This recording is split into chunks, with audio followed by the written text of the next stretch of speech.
Oftentimes, customizing your user interface is a balance between minimizing clutter and having the right tools accessible when you need them. With SOLIDWORKS 2021, you no longer have to choose. To complete this part, we need to cut and pattern this sketch. However, the sketch and part color are similar. Changing these color settings has always been available, but in SOLIDWORKS 2021, a column of representative colors is shown, making it easy to find the item you'd like to change. Let's use a green color to make sketches more visible. Also new in SOLIDWORKS 2021 is the ability to collapse the command manager, allowing you to reclaim as much screen real estate as possible. Moving the quick access tools to the command manager further reduces extraneous icons and helps you focus on your design.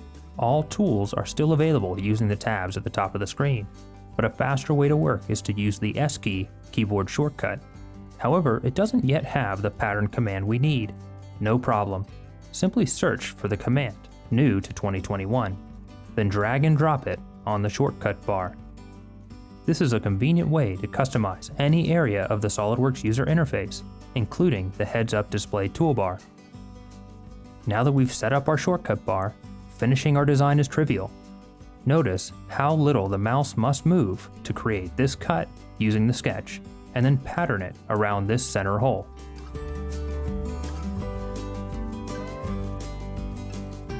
Making a mistake is easy to correct using undo. Now with SOLIDWORKS 2021, redo is more complete, allowing you to redo feature edits.